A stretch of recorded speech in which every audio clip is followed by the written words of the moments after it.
Dari Ibnu Abbas radhiyallahu anhu, ia berkata, Rasulullah bersabda, Allah menolak bala dari umatku karena adanya orang yang menunaikan sholat di antara mereka yang tidak sholat.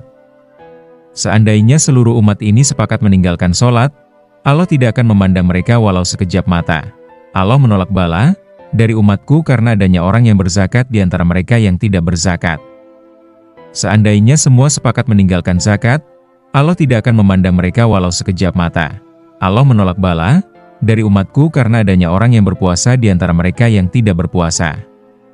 Seandainya semua sepakat meninggalkan puasa, Allah tidak akan memandang mereka walau sekejap mata. Allah menolak bala dari umatku karena adanya orang yang berhaji di antara mereka yang tidak berhaji. Seandainya semua sepakat meninggalkan haji, Allah tidak akan memandang mereka walau sekejap mata. Allah menolak bala dari umatku karena adanya orang yang melaksanakan sholat Jumat di antara mereka yang tidak melaksanakannya. Seandainya semua sepakat meninggalkan sholat Jumat, Allah tidak akan memandang mereka walau sekejap mata. Inilah makna firman Allah Ta'ala, seandainya Allah tidak menolak keburukan sebagian manusia dengan sebagian yang lain, niscaya rusaklah bumi ini.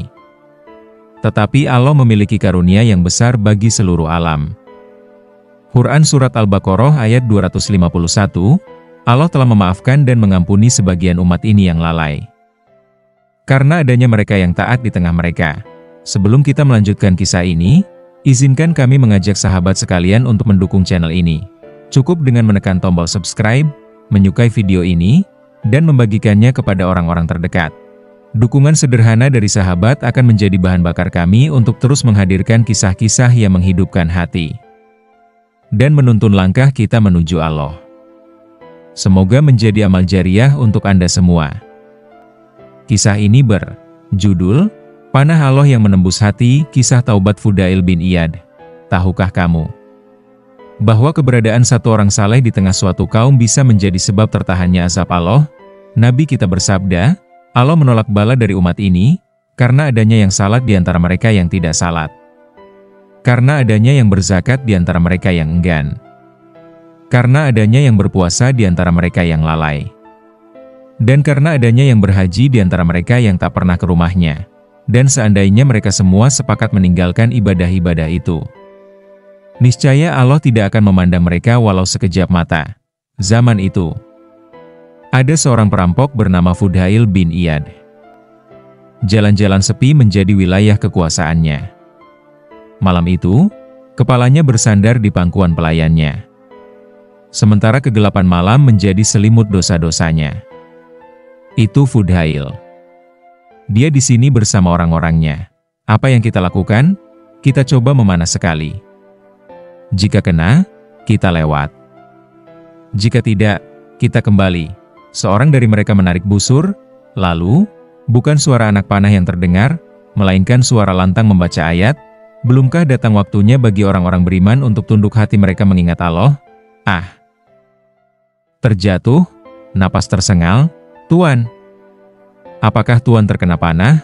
Bukan. Aku terkena panah Allah, larilah kalian menuju Allah. Sesungguhnya aku adalah pemberi peringatan yang nyata darinya untuk kalian. Fudail kembali berteriak, kali ini lebih keras, Tuan. Luka Tuan di mana? Di hatiku. Panah Allah menembusnya lagi. Kembalilah kepada Tuhan kalian dan berserah dirilah kepadanya sebelum datang azab kepada kalian, lalu kalian tidak akan ditolong. Fudail menjerit untuk ketiga kalinya, suaranya pecah, lalu ia berkata dengan nada penuh penyesalan, cukup. Pulanglah kalian semua. Aku menyesali hidupku. Ketakutan kepada Allah kini memenuhi dadaku. Aku meninggalkan semua ini. Menuju rumahnya. Wahai Fudail, aku bermimpi semalam. Ada suara lantang berseru, Fudail telah takut kepada Allah dan memilih untuk mengabdi kepadanya. Maka sambutlah dia. Fudail menunduk, air mata jatuh, lalu berseru ke langit, Ya Allah, dengan kemuliaan dan keagungan-Mu, Engkau mencintai hamba pendosa ini, yang lari darimu selama 40 tahun. Hidayah Allah kadang datang lewat ayat yang tepat di waktu yang tepat. Menembus hati yang selama ini terkunci. Wahai hati yang keras, Maukah kau membuka pintu sebelum azab datang? Sebelum terlambat. Kembalilah kepadanya. Sobat Muslim akhir zaman yang senantiasa dirahmati Allah Ta'ala. Demikian kita saksikan bagaimana af'al, perbuatan-perbuatan Allah terhadap makhluknya.